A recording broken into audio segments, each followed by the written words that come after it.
ထူးဆန်းတဲ့တဘာဝစွမ်းအင်တွေခိုးအောင်နေတဲ့လန်ကလေးပရိသတ်များအားလုံးပဲမင်္ဂလာပါရှင် M9 channel ကနေပြန်လည်ကြိုဆိုလိုက်ပါတယ်။ American နိုင်ငံကန်တက်ကီပြည်နယ်ကကလေးကောင်တီအရက်ဒေသမှာတောအုပ်တစ်ခုရှိပါတယ်။အဲ့ဒီတောအုပ်ထဲမှာတော့ဒေသခံတွေဖြက်လန်းအနေနဲ့အသုံးပြုကြတဲ့ကျောက်စည်းလမ်းလေးတစ်ခုလည်းရှိနေပါတယ်။ဒီလမ်းကနေဆိုရင်တောအုပ်ရဲ့ဟိုဘက်ဒီဘက်ကိုအမြန်ဆုံးရောက်နိုင်နေဆိုပေမဲ့တော်တော်များများကတော့ဒီလမ်းလေးကိုအသုံးမပြုကြပါဘူး။တချို့တွေဆိုရင်ဖြက်လန်းရှင်းလေးရဲ့နဲ့တစ်ဖက်ကိုတကွေးတစ်ပတ်ကြီးပတ်သွားတတ်ကြပါတယ်။သူတို့ပြောတာကတော့အခုမြင်နေရတဲ့ကျောက်စည်းအလန်းက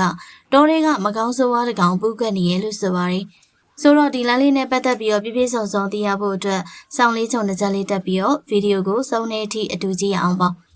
အခုမြင်နေရတဲ့ကျောက်စည်းအလန်းလေးဟာဆိုရင်တောအုပ်တွေတောင်ကုန်းတွေကိုဖြတ်တန်းပြီးတော့ဖောက်လုပ်ထားတဲ့လမ်းဟောင်းတစ်ခုဖြစ်ပါတယ်။အဲ့ဒီလမ်းကတခြားပတ်လမ်းတွေတက်ဆိုင်ရင်နိုင်ဝက်မကတက်တာစီအတွက်ဒေသခံတွေနေတိုင်းလို့မဖြစ်မနေအသုံးပြုခဲ့ကြတဲ့လမ်းမကြီးတစ်ခုဆိုရင်လည်းမမှားပါဘူး။ဒါပေမဲ့အခုချိန်မှာတော့အဲ့ဒီလမ်းကိုနေကင်းကြောင်တောင်တကူတကရှောင်ကွင်းပြီးတော့နိုင်နေချီပတ်မောင်းနေကြတဲ့ဒေသခံတွေအများကြီးရှိလာပါပြီ။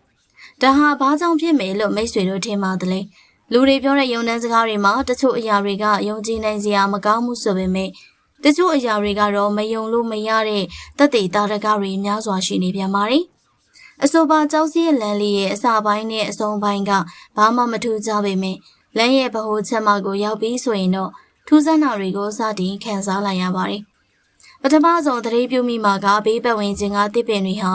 လမ်းမပေါ်ကိုငုံမှုပြီးတော့ကြက်ညက်တိတ်တီးလာလို့ပဲဖြစ်ပါတယ်။ပြီးတော့တဲ့ခါမှာရုတ်တရက်ဆိုသလိုကိုယ့်ရဲ့ပတ်ဝန်းကျင်မှာရှိနေတဲ့အတန်တွေအလုံးတိတ်ဆိတ်သွားပါလိမ့်မယ်။ကျောက်စီခဲလမ်းပေါ်မောင်းနေနေတဲ့ကိုယ့်ရဲ့ကားဘိန်းတန်ကိုတောင်ကိုပြန်မကြားရတော့ပင်ကားရင်ကျင်တန်ကပဲပုံမှန်ထက်ပိုကျလောင်ပြီးတော့လှောင်ပိတ်နေတယ်လို့ခံစားလိုက်ရပါလိမ့်မယ်။ဒါဒီမဲလားဆိုတော့မဟုတ်ပါဘူး။အဲ့ဒီလမ်းရဲ့အနီးတစ်ဝိုက်မှာရှိနေတဲ့အတန်လိုင်းတွေက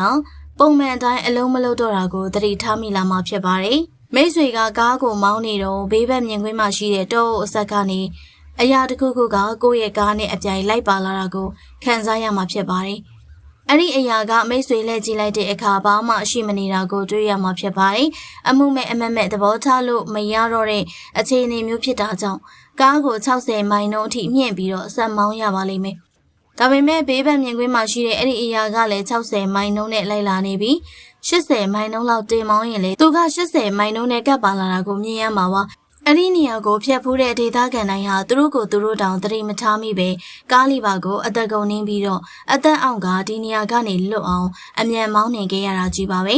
တောင်ကုန်းနေကြကကြောက်စစ်အလန်းလေးဟာနေကင်းဘက်ဆိုရင်သွားရဲတဲ့သူရှိပေမဲ့ညဆိုရင်တော့ဘယ်သူမှမသွားရဲကြတော့ပါဘူးတချို့တွေဆိုရင်ကားစီကုန်ခံပြီးတကွေးပတ်ကြီးမောင်းနေကြပါတယ်အကယ်၍သာညဘက်အမောင်ထဲမှာအဲ့ဒီလမ်းမပေါ်မှာကားဆက်ပြတ်သွားလို့ပဲဖြစ်ဖြစ်စီကုံသွားလို့ပဲဖြစ်ဖြစ်ရက်လိုက်ရရင်ဘာတွေဖြစ်လာမလဲဆိုတာဘယ်သူမှမသိနိုင်ပါဘူး။ဒါကြောင့်ဒီနေ့ချိန်မှာတော့အဲ့ဒီလမ်းလေးကိုအစိုးရရဲ့အမိန့်အာဏာအရာမဟုတ်ပဲဒေသခံတွေကသူတို့သဘောနဲ့သူတို့မသွားဖို့ပိတ်ပစ်လိုက်ကြတာဖြစ်ပါတယ်။ဒီလမ်းလေးနဲ့ပတ်သက်ပြီးတော့မိတ်ဆွေတို့ရဲ့ထင်မြင်ချက်ကို comment မှာရေးခဲ့ပါဦးနော်။ဒီနေ့ဗီဒီယိုလေးကတော့ဒီလောက်ပါပဲရှင်။ကြည့်ရှုပေးရတဲ့အတွက်အားလုံးကိုကျေးဇူးတင်ပါတယ်ရှင်။